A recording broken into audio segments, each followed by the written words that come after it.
श्री सच्चिदानंद सद्गुरु साईनाथ महाराज की जय। श्री सद्गुरु भरद्वाज महाराज की जय।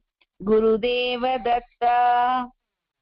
பாபாவின் ஆசிகளோடும் ஆச்சாரியா இக்கிராலா பரத்வாஜா மாஸ்டர் அவர்களின் அனுகிரகத்துடனும் நாம் இந்த சத்சங்கத்தை தொடர்ந்து செய்து கொண்டு இருக்கிறோம்.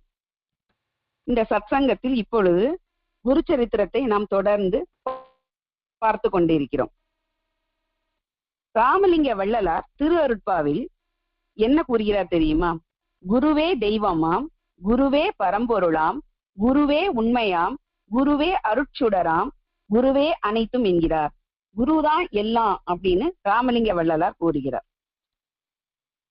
குரு எதற்கு அவசியம்? இப்போ ஒரு மனிதன் ஞானம் அடைவதற்கு ஒரு குருவின் துணை ரொம்ப அவசியமானது. அஞ்ஞானம் என்ற இருளை அகற்றி ஞானமாகிய ஒளியை தருபவர் குரு. சாதாரணமான மனிதன் தானே சிந்தித்து ஒரு பரம்பொருளை அடைவது என்பது கடினம். நம்மளே யோசிச்சு நம்ம ஒரு பரம்பொருளை அடைய முடியும் அப்படின்னு நம்ம நினைச்சு அதை பத்தியே யோசிக்கிட்டு இருக்கோம்னா அது ஒரு கடினமான விஷயம். ஏன்னா அதுக்கு நமக்கு யாராவது ஒருத்தர் நமக்கு ஹெல்ப் பண்ணி உதவி செய்து அந்த குருவை அந்த பரம்பொருளை எப்படி அடையுது அப்படிங்கிறதுக்கு நமக்கு யாராவது ஒரு குரு இருந்தாதான் நம்மளால அந்த அந்த விஷயத்தை எளிதாக அடைய முடியும். குரு ஒருத்தர் தான் பெற்ற அனுபவங்களிலிருந்து ஞானம் பெறுவதை எளிமையாக்கி தன் சீடனுக்கு அதை அருள்கிறார். ஆனா அந்த குருவினுடைய உபதேசம் எப்படி இருக்கும் தெரியுமா? ஞான வேட்கை உள்ளவர்களுக்கு மட்டுமே கிடைக்கும். ஞான வேட்கைங்கிறது என்னது? அது எப்படி இருக்கும்? இத ராமகிருஷ்ண பரமஹம்சர் நமக்கு எளிதாக புரியும் வகையில சொல்றாரு.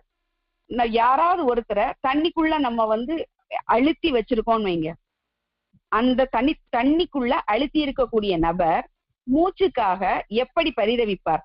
அத மாதிரி நம்ம ஞானம் அடையணும் அப்படிங்கிறது அந்த அந்த அளவுக்கு அந்த தண்ணியில இருக்கிறவங்க மூச்சுக்காக தவிக்கிற மாதிரி நம்ம ஞானம் அடையணும் அப்படிங்கிற தவிப்பும் அந்த அளவுக்கு இருக்கணும்.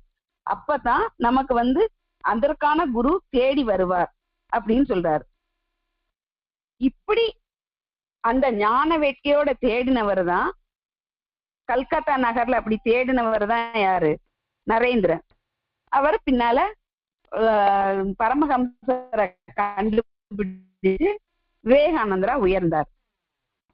இந்த முதன்மையான சீடனுக்காக ராமகிருஷ்ண பரமஹம்சரும் தவம் இருந்து எப்போது என்னுடைய சீடன் வருவான் காத்திருந்தாராம். குருவும் அந்த அளவுக்கு சீடன் தகுதியானவனாக இருக்கும்போது குருவும் தனக்கான சீடன் ஒரு தகுதியான குருவா இருப்பார். சில சமயத்துல எந்த ஒரு உபதேசம் செய்யாம கூட குருதேவர் தன்னோட அருள்னால கூட ஞானத்தை அளிக்கக்கூடியவர் தான்.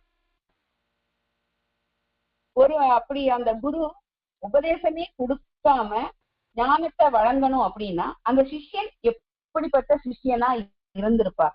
அதை நம்ம யோசிச்சு பார்க்கணும். ஞானத்தையே வழங்குறதுக்கு அந்த குரு தயாரா இருக்கிறார். அப்ப அந்த சிஷ்யன் எப்படி இருப்பார்? அதுக்கு நம்ம ஒரு சிறு கதையை பார்க்கலாம். கோதாவரி நதிக்கரையில ஜனார்த்தனர் அப்படின்னு ஒரு குரு இருந்திருக்கார். அவருடைய சிஷ்யர் பேரு ஏகநாதர். ஏகநாதர் குருவுக்கு சேவை செய்து கொண்டிருந்தார். எப்படிப்பட்ட சேவை? குருவினுடைய இருப்பிடத்தை தூய்மை பண்றது, அவருக்கு கோதாவரி நதியிலிருந்து தண்ணி கொண்டு வர்றது, விறகுகளை சேமித்து கொடுப்பது, இப்படி குருவுக்காக எல்லா பணிகளையும் ஏகநாதர் செய்து கொண்டே இருந்தார். அப்போ அந்த குருவினுடைய அந்த சிஷ்யனுடைய சேவையில மனம் மகிழ்ந்து ஜனார்த்தனர் என்ன பண்ணார்னா, இவருக்கு நமக்கு அந்த இறைவனுடைய தரிசனத்தை காண்பிப்போம் அப்படின்னு சொல்லி அவர் தத்தாத்திரேயத்தை வேண்டி என்னுடைய சீடனுக்கு நீங்கள் தரிசனம் அளியுங்கள் அப்படின்னு ஜனார்த்தனர் கூறுகிறார். இறைவனும் அந்த குருவினுடைய சொல்லை கேட்டு ஏகநாதருக்கு அவர் தண்ணீர் கொண்டு வர்ற வழியில அவருக்கு தரிசனம் கொடுத்தாரு. தரிசனம் கொடுத்த உடனே ஏகநாதர் என்ன பண்ணாரு? தத்தாத்திரேயர்லாம் நமக்கு தரிசனம் கொடுத்திருக்காரு அப்படின்னு அந்த எண்ணம் வரல. அவர் எப்பவும் போல குரு சேவை செய்யறதுக்காக தண்ணியை எடுத்து வந்துட்டார். அப்ப ஜனார்த்தனர் அவர்கிட்ட கேட்கிறாரு, நீ ஏகநாதர், நீங்க இன்னைக்கு தத்தாத்திரேயரா கவனிச்சு பார்த்தீங்களா, உங்களுக்கு அவர் தரிசனம் கொடுத்தாரா அப்படின்னு அவர் கேட்கும்போது ஏகநாதர் என்ன சொன்னார், என்னுடைய தத்தாத்திரேயர் நீங்க தான் அப்படின்னு சொன்னார். அப்போ இறைவனுடைய தரிசனத்தை ஒரு குருவால எளிதாக கொடுக்க முடியும். ஆனா அந்த சிஷ்யன் என்ன சொல்கிறார், எனக்கு தன்னுடைய குருதான் இறைவன் அப்படிங்கிறத அந்த இடத்துல ஏகநாதர் உணர்த்துறார். இதே மாதிரிதான் குரு சரித்திரத்துல இன்னொரு கதையும் இருக்குது. வேத தர்மருடைய சீடன் தீபகன். தீபகன் வேத தர்மருக்கு தொழுநோய் பிடித்திருக்கும் போது அவருக்கு காசியில வச்சு அவருக்கு நல்ல சேவைகள் செய்கிறார். குரு அவரை திட்டினாலும் என்ன செய்தாலும் அவருக்கு தொடர்ந்து முகம் சுளிக்காம எந்த ஒரு அருவருப்பும் அடையாம அவர் சொன்னதெல்லாம் கேட்டு அவருக்கு அவருடைய புண்களை எல்லாம் சுத்தமாக்கி அவருக்கு உணவு தயாரித்து கொடுத்து அவர் என்ன நிந்தித்தாலும் அதை கேட்டுட்டு பொறுமையா இருந்திருந்தாரு. அந்த அவர் குருவை கவனித்த விதத்தை பார்த்து சிவனும் விஷ்ணுவுமே அவருக்கு என்ன பண்ணாங்க, தரிசனம் கொடுத்தாங்க. அப்பவுமே அவர் என்னுடைய நான் உங்களை கும்பிடவே இல்லையே, நீங்க ஏன் எனக்கு தரிசனம் கொடுக்க வேண்டும், எனக்கு என்னுடைய குரு பக்தி தான் மேலோங்கணும் அப்படின்னு தீபகன் சொல்றாரு. அப்போ இந்த ஜனார்த்தனர், ஏகநாதர், தீபகன் இவங்க எல்லார் மூலமும் நமக்கு தெரிகிறது என்னதுன்னா குரு பக்திங்கிறது ரொம்ப முக்கியமானது அப்படிங்கிற விஷயம் நமக்கு புரியுது. நம்ம இன்னைக்கு எந்த குரு சரித்திரத்துல எந்த பகுதி பார்க்க போறோம்னா 16வது அத்தியாயம், அதுதான் பார்க்க போறோம். இந்த 16வது அத்தியாயத்துல என்ன இருக்கு அப்படின்னா, ஸ்ரீ குருட்ட ஒரு பிராமணன் சொல்றாரு, நான் ஒரு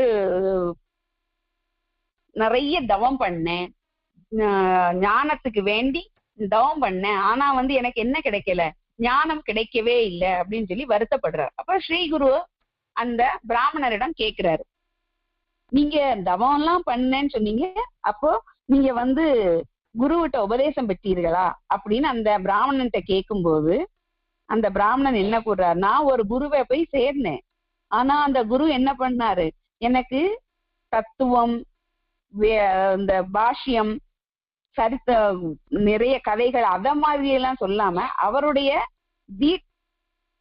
அவருடைய வீட்டு வேலைகள் செய்வது அது சம்பந்தமா தான் எனக்கு வேலைகள் தான் கொடுத்து கொண்டே இருந்தாரே தவிர எனக்கு பாடம் எதுவும் சொல்லி கொடுக்கல அப்படின்னு அந்த பிராமணர் கூறினார். அப்ப அவரு இந்த இது நீங்க செய்த நீங்கள் குருவை நிந்திக்கிறதுங்கிறது தப்பு. குரு என்ன வேலை செய்தாலும் அதை நீங்க செய்யணும், கேட்கணும், அப்பதான் உங்களுக்கு உபதேசம் கிடைக்கும். நீங்க இந்த மாதிரி குருவை நிந்திச்சா நீங்க குரு துரோகி ஆவீங்க, அப்ப உங்களுக்கு எந்த விதமான பலனும் கிடைக்காது அப்படின்னு சொல்லி ஸ்ரீ குரு அவருக்கு சொல்றார்.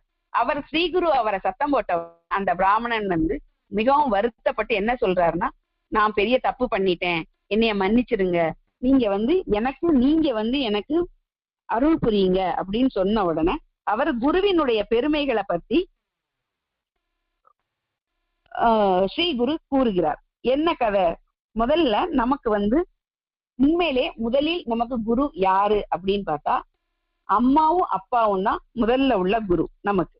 ரெண்டாவது பிரம்மா, விஷ்ணு, மகேசன், தத்தாத்திரேயர் அவங்கதான் அடுத்த குரு. இப்போ குருக்கு நமக்கு எப்படி சேவை செய்யணும் அப்படின்னா அவங்க என்ன சொன்னாலும் அதை கேட்டு செய்யணும். இதுக்கு மகாபாரதத்துல இருந்து உனக்கு ஒரு கதையை சொல்றேன் அப்படின்னு ஸ்ரீ குரு அவருக்கு கூறுவார். மகாபாரதம் முன்னாடி காலத்துல தௌமியர் அப்படின்னு ஒரு மகரிஷி இருந்தார். அவர்கிட்ட 3 சீடர்கள் இருந்தாங்க. அருணன், பைதன், உபமன்யு அப்படின்னு 3 பேரு அவர்கிட்ட வேதம் படிக்கிறதுக்காக வந்தாங்க. முன்னாடி எல்லாம் குருகுலத்துலதான் அந்த சிறுவர்கள் எல்லாம் வேதம் படிக்க வருவாங்க. இப்போ நம்ம என்ன பண்றோம், பிள்ளைங்களை ஸ்கூலுக்கு அனுப்புறோம். அதுல பிள்ளைங்க இப்போ உள்ள குழந்தைகள் ஆசிரியர்களை மதிக்கவே மாட்டாங்க. நாங்க ஃபீஸ் கொடுக்குறோம், நீங்க எங்களுக்கு சொல்லி கொடுக்குறீங்க, இப்படிதான் இப்போ உள்ள குழந்தைகளுடைய அந்த மென்டாலிட்டி இருக்கு. ஆனா முன்னாடி அப்படி இல்லை. ஒரு 8 வயது ஆன உடனே உபநயனம் செய்த உடனே குழந்தைகளை ஒரு குருட்ட அனுப்பிடுவாங்க. அந்த உபநயனம் அப்படிங்கிறது என்னது அப்படின்னா, குருவுக்கிட்ட அருகில் போய் நெருங்குதல், குருவின் சமீபத்தில் இருத்தல் அப்படிங்கிறது தான் அதுக்கு பொருத்தம். குரு வந்து நமக்கு தேவையான விளக்கத்தை கொடுப்பாரு. அந்த உபநயனம் பண்ண அந்த குழந்தைகள் வந்து அந்த குருகுலத்துல போய் குருவினுடைய வீட்டுல போய் தங்கி இருந்து அவர் பாடம் சொல்லி கொடுப்பாரு. வெறும் பாடம் மட்டும் சொல்லி கொடுக்க மாட்டாரு. அந்த குருவும் குரு பத்தினியும் இருப்பாங்க. அவங்க ஆசிரமத்துல பசுக்கள் இதெல்லாம் இருக்கும். அப்போ அந்த வீட்டில் உள்ள ஆசிரமத்தில் உள்ள எல்லா வேலைகளையும் அந்த மாணவர்கள் செய்யணும். காலையிலேயே எழும்பணும். ஆச்சாரியா வந்து அவர் கூட நதிக்கரைக்கு குளிக்க போகும்போதும் வரும்போதுமே அவர் பாடம் சொல்லி கொடுத்து கொண்டே இருப்பாரு. ஒவ்வொரு விஷயத்தையும் தெளிய வைப்பாரு. இப்ப மாதிரி நோட்ஸ் எடுக்கலாம் முடியாது, எல்லாமே கேள்வி ஞானம் தான். அந்த மாதிரி அவங்க கேள்வி கேட்டு அந்த குருகுல வாசத்துல அந்த ஆச்சாரியார் கூட நெருங்கி இருந்து அப்படி அவங்கள பாடத்தை படிப்பாங்க. அப்போ இந்த தௌமிய மகரிஷிக்கு 3 சீடர்கள் இருந்தாங்க. அதுல முதல் சீடர் வந்து என்னது, அருணி. அந்த அருணிய வந்து ஒரு நாளைக்கு அவர் என்ன பண்றாரு அப்படின்னா, நீ இன்னைக்கு வயல்ல போய் நம்ம வயலுக்கு நீர் பாய்ச்சிட்டு வா, இல்லைன்னா நெல்லெல்லாம் காய்ஞ்சிரும் அப்படின்னு அவரு அருணியை அனுப்பி விடுறாரு. அப்ப இவர் என்ன பண்றாரு, அருணி வந்து ஒரு மண்வெட்டியை எடுத்துக்கிட்டு அங்க வயலுக்கு போறாரு. வயலுக்கு நெல் பாய்ச்சதுக்கு வேண்டி அந்த கரையை வெட்டி நீர் பாய்ச்சுறாரு. நீர் பாய்ச்சும் போது நீர் வந்து சரியான அளவுக்கு வயலுக்கு போகல. ஏன்னா வழியில ஒரு சின்ன துளை, ஒரு ஓட்டை இருந்தது. அந்த ஓட்டை வழியா தண்ணி வந்து வேற ஒரு இடத்துக்கு போய்கிட்டே இருந்தது. அருணி அந்த அந்த துளைய அடைக்கிறதுக்கு அவரால் முடிந்த வரைக்கும் முயற்சி பண்ணி பார்க்கும் போதும் அதுல இருந்து தண்ணி ஒழுகுவது வந்து நிக்கவே இல்லை. அவர் அப்புறம் என்ன பண்ணாரு, அவருடைய உடம்பையே அதை வச்சு தடுத்து அந்த தண்ணி அந்த இடத்துக்கு ஒழுக விடாம செய்து வயலுக்கு தேவையான அளவு தண்ணியை நீர் பாய்ச்சிய செய்தார். தண்ணியிலேயே ரொம்ப நேரம் இருந்ததுனால அவருக்கு என்ன ஆச்சு, உடம்பெல்லாம் குளிர்ந்து அவர் அப்படி மயங்கிட்டாரு. சரி, நிறைய நேரம் ஆயிட்டு அருணி வந்து திரும்ப இன்னும் ஆசிரமத்துக்கு வரவே இல்லை. தௌமிய மகரிஷி என்ன பண்றாரு, அருணிய தேடி அப்படி வயலுக்கு தேடி வராரு. அருணிய கூப்பிடுறாரு. அருணிக்கு சத்தம் கூட கொடுக்க முடியவில்லை. அவர் மெதுவா சத்தம் கொடுத்து பார்க்கும்போது அந்த இடத்துல வந்து பாக்குறாரு, என்ன ஆயிடுச்சு, ஏன் இப்படி இருக்க அப்படின்னு கேட்கும்போது, வயலுக்கு தேவையான தண்ணி போகிறதுக்கு வழி இல்லாததுனால நானே அந்த இடத்துல ஒரு சுவராக மாறி அந்த இடத்துல படுத்துட்டேன். இப்போ வயலுக்கு தேவையான அளவு தண்ணீர் பாய்ந்துட்டு அப்படின்னு சொன்னாரு. அவருடைய குரு பக்திய பார்த்து அவருக்கு எல்லா விதமான வேதங்களும் அவருக்கு கிடைக்கும்னு தௌமிய மகரிஷி அவருக்கு ஆசீர்வதித்தார். அவரோட ஆசீர்வாதத்தினால அருணிக்கு எல்லா விதமான ஞானமும் கிடைச்சது. பிறகு ஒரு நாள் தௌமியர் அவரோட 2வது சிஷ்யனை சோதிக்க நினைச்சு, இப்போ வந்து அருணி வந்து அந்த வயலுக்கு தேவையான அளவுக்கு நீரை பாய்ச்சிட்டாரு. இப்போ அவர் நீர் பாய்ச்சினாரு, அந்த நெல்லெல்லாம் நல்ல விதமா வளர்ந்துருச்சு. இவரை அடுத்த சிஷ்யனை கூப்பிட்டு, இப்ப நெல் பயிரோட அறுவடை காலம் வந்துருச்சு, அதை என்ன பண்ணுங்க, இரவு பகலாக பாதுகாக்கணும். வயல்ல உள்ள நெல்லை வந்து வேற ஏதாவது விலங்கினங்கள் வந்து சாப்பிட்டுறக்கூடாது. அதனால என்ன பண்ணு, இரவு பகலா பாதுகாத்து அந்த நெல்லை அறுவடை பண்ணி வீட்டுக்கு கொண்டு வந்து சேர்க்க வேண்டிய பொறுப்பை 2வது சீடன் பைதனுக்கு அவர் கொடுக்கிறார். அப்போ அந்த சீடனும் ரொம்பவும் சந்தோஷப்படுறாரு. ஏன்னா தன்னுடைய குருவுக்கு சேவை செய்யறது, அவர் தன்னுடைய குரு வந்து நம்பி கொடுத்த விஷயத்த முழுமையா முடிச்சு கொடுத்தா அவருக்கு அது ஒரு சந்தோஷம். அதனால அவரும் என்ன பண்றாரு, நீங்க ரொம்ப சந்தோஷத்தோட அந்த வயலுக்கு போய் காவல் காத்துட்டு வர்றார். அறுவடை நேரம் நெருங்கிட்டு நெற்கதிர்கள் எல்லாம் முற்றி விட்டது, ரெடியா அறுவடைக்கு தயாரான உடனே அவர் குருவிட்ட போய், நான் நெற்கதிர்கள் எல்லாம் அறுவடைக்கு தயாராக இருக்கு, இப்ப அறுவடை செய்யலாமா அப்படின்னு வந்து கேள்வி கேட்கிறார். இந்த இடத்துல ஒவ்வொரு விஷயத்தையும் நம்ம பார்த்தோம்னா, அந்த தௌமியத்தை முதல்ல அவர் வந்து நீ அறுவடை செய்துட்டு வான்னு அவர் சொல்லிட்டார். ஆனாலும் இவர் முதல்ல போய் காவல் காக்குறாரு. காவல் காத்துட்டு அறுவடைக்கான பருவம் வந்துட்டு அப்படின்னு சொன்ன உடனே அவர்கிட்ட போய் அறுவடை செய்வதற்கான நேரம் வந்துருச்சு, நான் அறுவடை செய்யலாமா, அந்த ஒவ்வொரு விஷயத்திலையும் பணிந்து பணிந்து அவங்க கேள்வி கேட்டு குரு சொன்னதை கேட்டுதான் அவங்க செய்யறாங்க. நீங்க அனுமதி கொடுத்தா நான் வீட்டுக்கு கொண்டு வரேன் அப்படின்னு அவர் சொல்றாரு. அப்போ அவர் என்ன பண்றாரு, குரு ஒரு எருமை மாட்டு வண்டியை அவர்கிட்ட கொடுக்குறாரு. அவர் அங்க போய் நெல்லெல்லாம் அறுவடை செய்து நெல்லை சேகரம் செய்து அந்த மாட்டு வண்டியில ஏத்துனா ஒரு எருமை தான் அவர்கிட்ட கொடுத்திருக்காரு. அப்ப 2 எருமைகள் இருந்தாதான் அந்த மாட்டு வண்டியை எளிதாக கொண்டு வர முடியும். ஆனா குருவிட்ட போய் இப்ப உள்ள குழந்தைகளா இருந்தா என்ன கேட்டிருக்கும், ஏன் நீங்க அறுவடை பண்ணணும்னு சொல்றீங்க, ஒரே ஒரு எருமை மாடுதான் கொடுத்திருக்கீங்க, கூட ஒண்ணு கொடுக்கணும்னு தெரியாதா, ஏன் இப்படி செய்ய முடியும் அப்படிங்கிற மாதிரி இப்ப உள்ள குழந்தைகள் கேட்பாங்க. ஆனா அந்த சிஷ்யர் அந்த மாதிரி எந்த ஒரு கேள்வியும் கேட்கல. குரு கொடுத்தது ஒரு எருமைதான். அப்ப இன்னொரு பக்கத்துக்கு என்ன பண்ணலாம், நான் தான் இருக்கிறேனே, நான் இன்னொரு பக்கத்துக்கு அந்த எருமைக்கு உதவியா நானும் அதை உதவி செய்வேன் அப்படின்னு சொல்லிட்டு அவரோட கழுத்துல அந்த தடிய வச்சு வண்டியை இழுத்துட்டு வராரு. அவரால் அந்த பாரத்தை இழுக்க முடியவில்லை. அப்ப எதனாலன்னா வண்டி ஒரு இடத்துல சேற்றுல சிக்கிட்டு, அவரும் முயற்சி செய்து பாக்குறாரு, அவரால அந்த வண்டியை வெளியே இழுக்கவே முடியல, மயங்கிடுறாரு. அதே மாதிரி சிறிது நேரம் கழிச்சு இந்த சிஷ்யன் அறுவடை செய்து வீட்டுக்கு நெல்லை கொண்டு வருவேன் அப்படிங்கிற சிஷ்யனை இன்னும் வரவில்லையே, இன்னும் காணவில்லையே அப்படின்னு சொல்லிட்டு தௌமியர் அந்த இடத்துல வராரு. அந்த சீடன் மயங்கி கிடக்கிறத பாக்குறாரு. மயங்கி கிடக்கிறத பார்த்ததும் என்ன ஆச்சு அப்படின்னு கேக்குறாரு. அவர் இப்படி எருமை மாட்டுல வச்சு ஒரு சைடு ஒரு பக்கம் எருமை மாடு, ஒரு பக்கம் நானும் வந்தேன், ஆனா என்னால அதை முடியல, அந்த வேலையை முடிக்க முடியல அப்படின்னு அவர் வருத்தப்பட்டுதான் சொல்றாரு. அப்போ இந்த குரு அவருடைய விடாமுயற்சி, அந்த செய்த வேலைய விடாமுயற்சியோட செய்ததுக்கு மகிழ்ந்து அவருக்கு எல்லா ஆசீர்வாதமும் கொடுத்து நீ வீட்டுக்கு சென்று விவாகம் செய்து கொண்டு வாழ் அப்படின்னு சொல்லி அனுப்பிட்டாரு. அவருக்கும் எல்லா விதமான இதையும் சொல்லி கொடுத்தார். அடுத்து 3வது சீடன் உபமன்யு. இந்த உபமன்யு மிகுந்த சிரத்தையோட குருவுக்கு தேவையான பணிவிடைகளை செய்து கொண்டிருந்தார். இந்த உபமன்யுவை சொல்லும் போது புராணத்துல எப்படி சொல்றாங்கன்னா, அவர் ஒரு மந்த புத்தி உள்ளவர், சீக்கிரமா அந்த விஷயங்களை கற்றுக்கொள்ளக்கு சிறிது தாமதமாகும். ஆனா எப்படிப்பட்ட சிஷ்யர்களா இருந்தாலும் அந்த குரு என்ன பண்றாரு, அதுல அவங்கள வகைப்படுத்தாம அவங்கள மேல்நிலைக்கு கொண்டு வர்றதுதான் அவருடைய ஒரே குறிக்கோளா இருந்திருக்கு. மந்த புத்தியா இருக்கு, அப்ப நீ போ அப்படின்னு சொல்லி வெளியில எல்லாம் அனுப்புறது இல்ல. மந்த புத்தி உள்ளவருக்கு அவருக்கு தகுந்த மாதிரி உள்ள வேலைகளை கொடுத்து அவங்கள சரி பண்றாங்க. அதுதான் முன்னாடி காலத்துல அந்த குருகுலத்துல நடந்த விஷயங்கள். இந்த உபமன்யு என்ன பண்றாரு அப்படின்னா, எப்பவும் அதிகமா சாப்பிட்டுக்கிட்டே இருப்பாரு.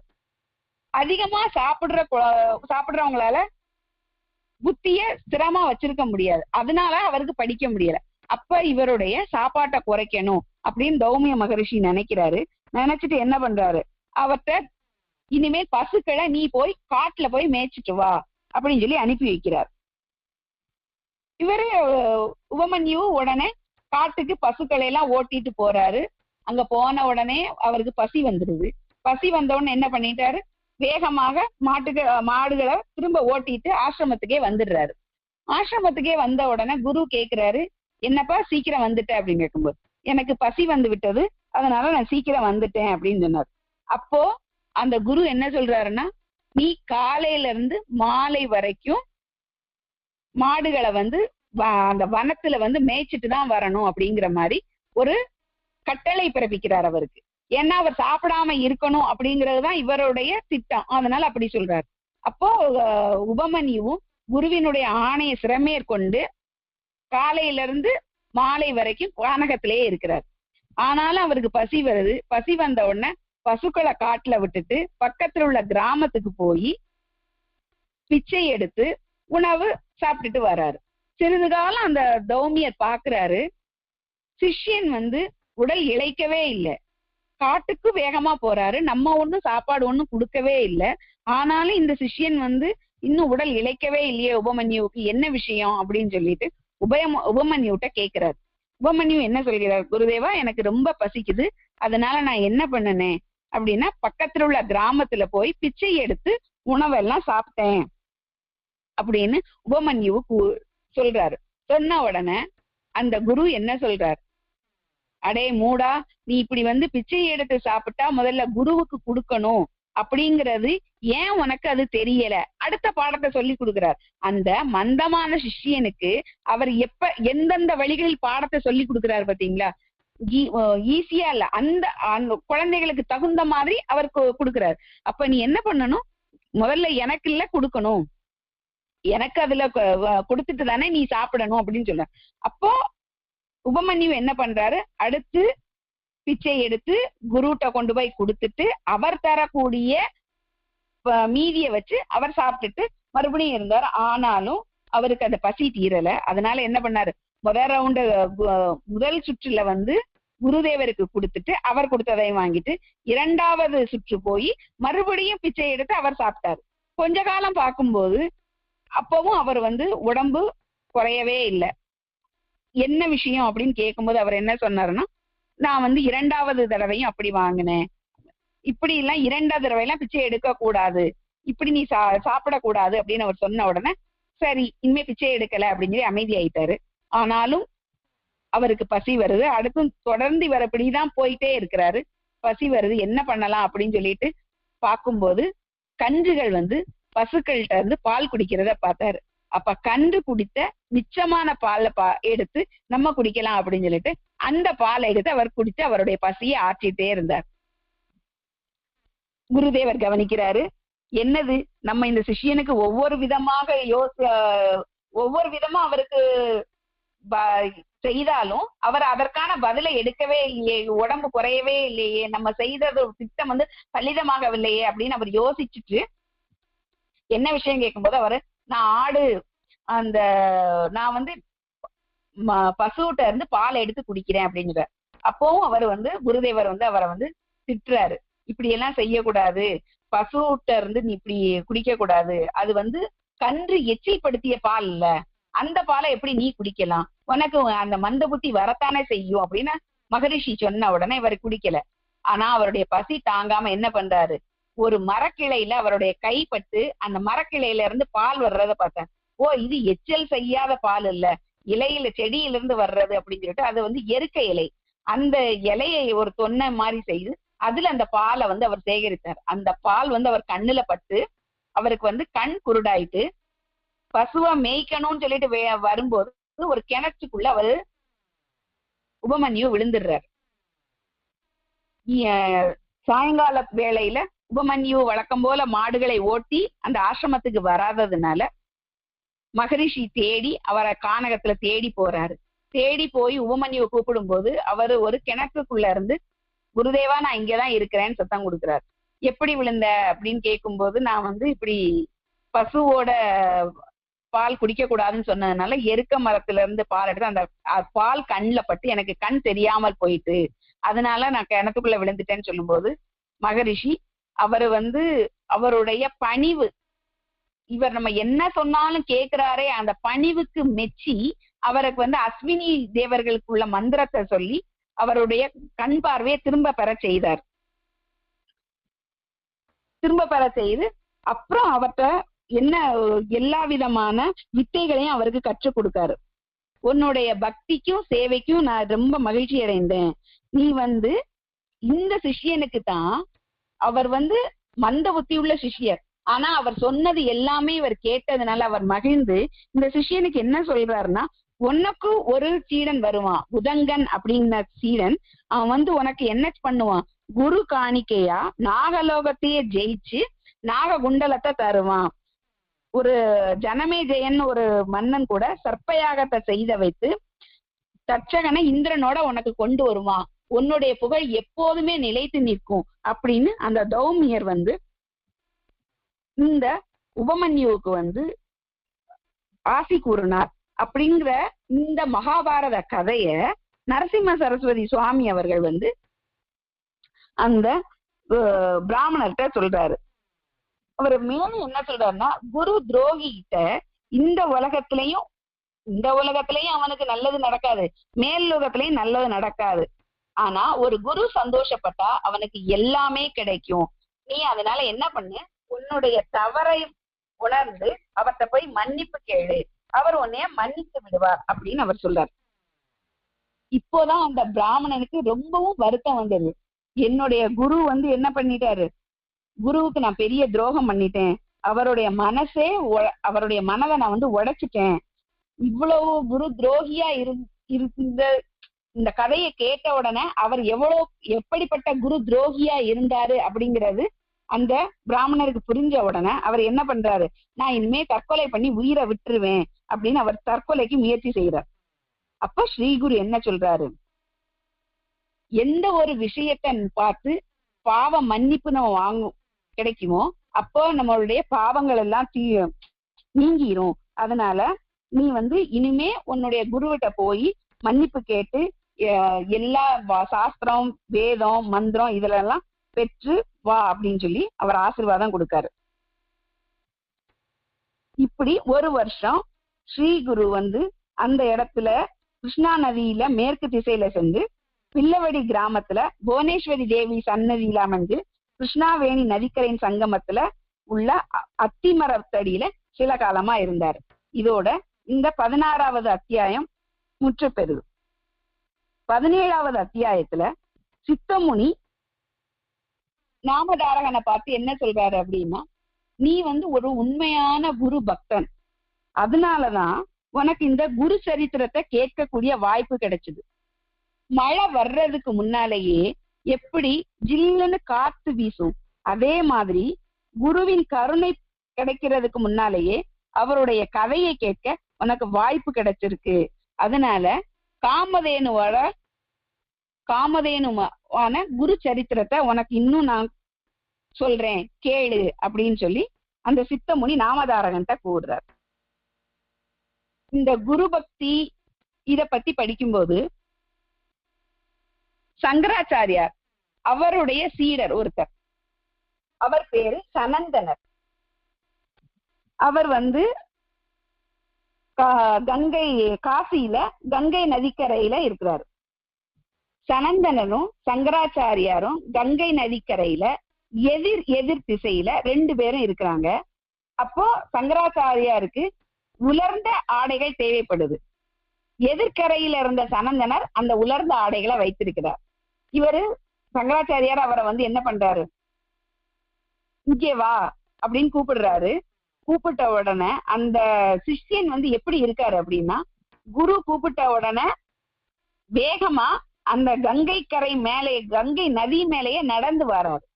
அவர் நடந்து வரும்போது அவருடைய ஒவ்வொரு தண்ணி மேல நடந்தா என்ன ஆகும், நம்ம தண்ணியில மூழ்கிடுவோம். ஆனா அந்த சனந்தனர் மூழ்கல.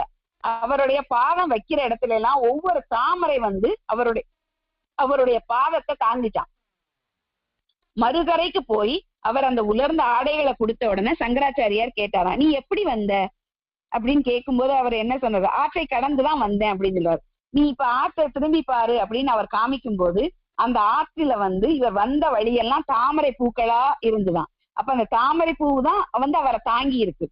அதனால சங்கராச்சாரியார் அவருக்கு என்ன பேர் வச்சாருன்னா பத்மபாதர் அப்படிங்கிற பேரு அவருக்கு வச்சாரு. அந்த பத்மபாதர் மாதிரி இருக்கணும், குரு என்ன சொன்னாலும் கேட்கும்படியா நம்ம இருக்கணும். இதத்தான் சங்கராச்சாரியார் விவேக சூடாமணி அப்படிங்கிற அவர் எழுதின அந்த கிரந்தத்துல துர்லபம் சத்தியமேன தேவானுக்கிரக கேதுகம் மனுஷ்யத்வம் மூமுஷத்துவம் மகாபுருஷ சம்சய, அவர் என்ன சொல்றாரு அப்படின்னா, தெய்வ அனுகிரகத்தினால ஒருவருக்கு ஒரு 3 வாய்ப்புகள் கிடைக்கும்.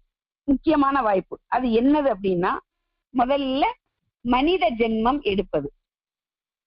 மனித ஜென்மம் எடுக்கிறது அப்படின்னா அறிவு, அது ரொம்ப பெரிய விஷயம். அரிது இதத்தான் அவ்வை பாட்டி என்ன சொல்றாங்க, அரிது மானிடராய் பிறத்தல் அறிவு அப்படிங்கிறது. 2வது இது என்னதுன்னா, இந்த சத்திய தத்துவத்தை தெரிந்து கொள்ளணும் அப்படிங்கிற ஆசை நமக்கு வரணும்.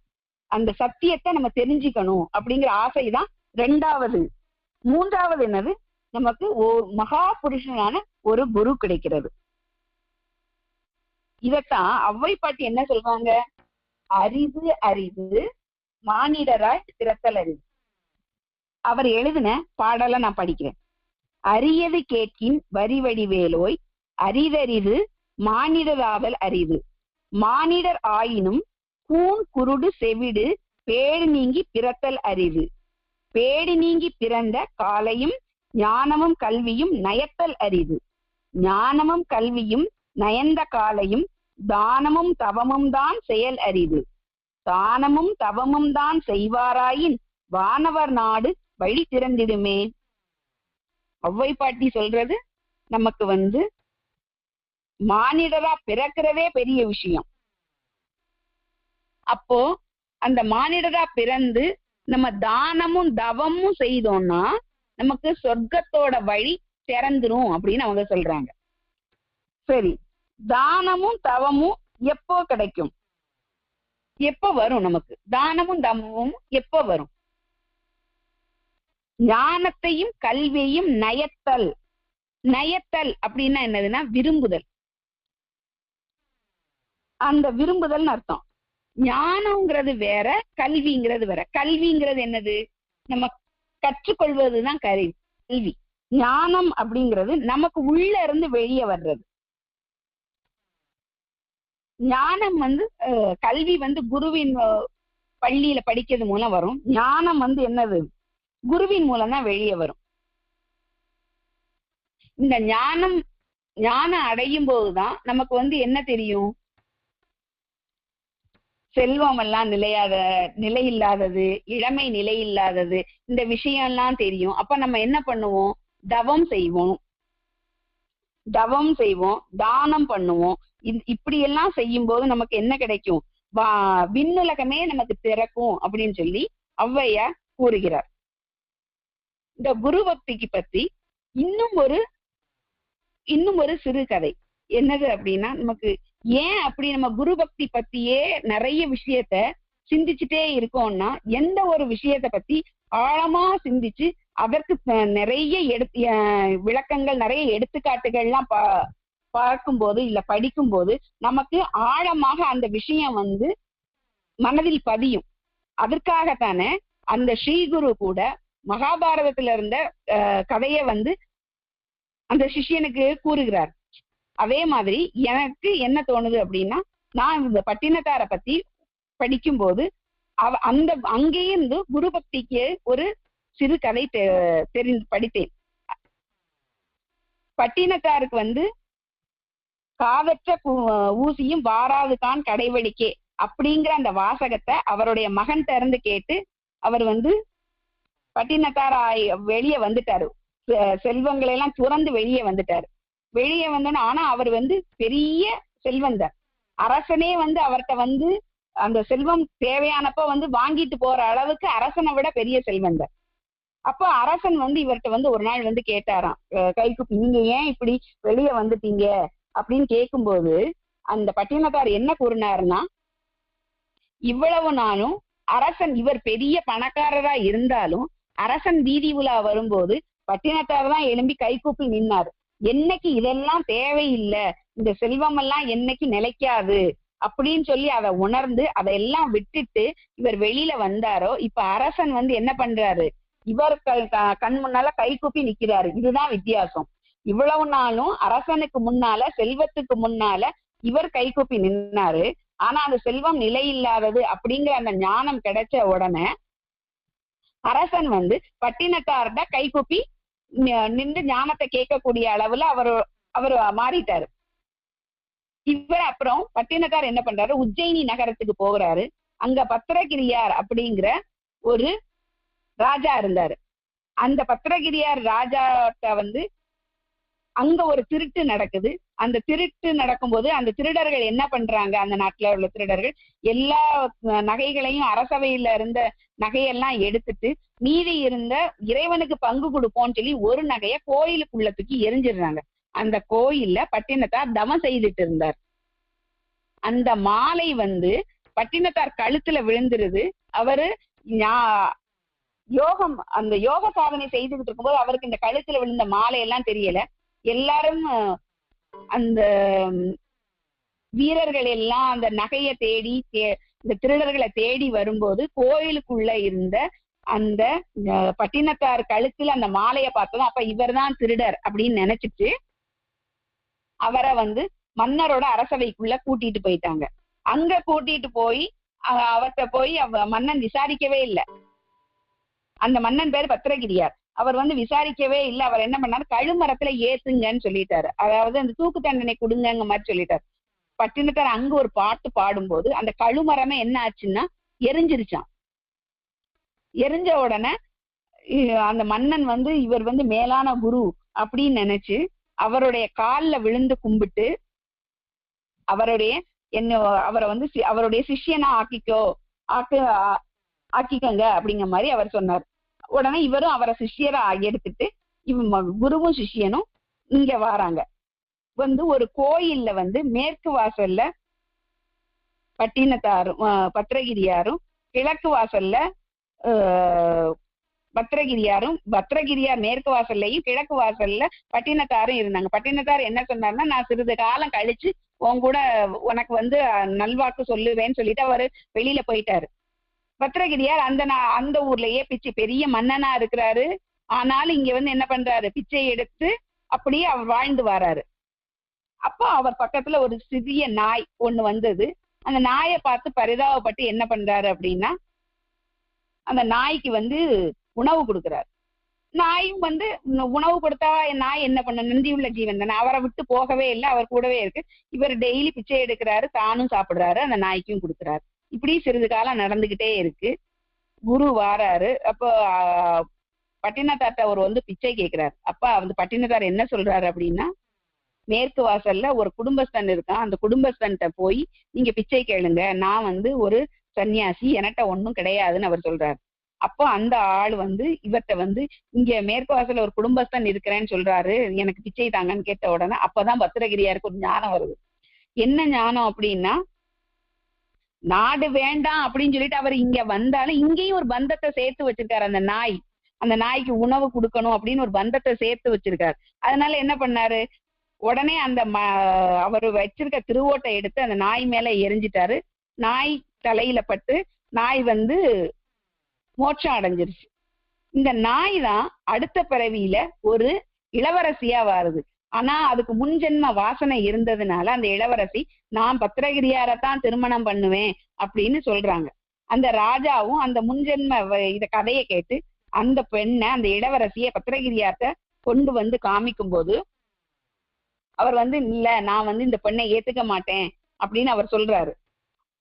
ஆனா அந்த இளவரசி கேட்கவே இல்லை. உடனே சிஷ்யன் குருவை போய் தேடி பார்க்கிறார். அப்ப குரு, நான் உனக்கு வழி சொல்றேன் அப்படின்னு சொல்லிட்டு அவரை அந்த இறைவன்கிட்ட கொண்டு காமிக்கும் போது ஒளி ரூபத்துல பத்திரகிரியாரும் அந்த இளவரசியும் இறைவனோட ஐக்கியம் ஆயிட்டாங்க. இப்போ குரு இன்னும் அவருக்கு அந்த ஆத்ம சித்தி, அந்த மோட்ச அனுபவம் கிடைக்கல, பட்டினத்தாருக்கு கிடைக்கல. பட்டினத்தார் கிடைக்கிறதுக்கு முன்னாலே குருவை மிஞ்சின சிஷியனா பத்திரகிரியாருக்கு கிடைத்துட்டு. இதுக்கு என்ன காரணங்கும் போது ஒரு அசரீரி குரு பக்திய உலகத்துக்கு சொல்றதுக்கு தான் பத்திரகிரியாருக்கு இந்த மாதிரி மோட்சம் கிடைச்சது. அவருடைய குரு பக்தி அந்த அளவுல இருந்தது. குரு பக்தி மகிமை செய்வதற்காக தான் இந்த திருவருள் நடந்தது அப்படின்னு அவங்க சொல்லும். அந்த இடத்துல ஒரு அசரீரி கேட்டது.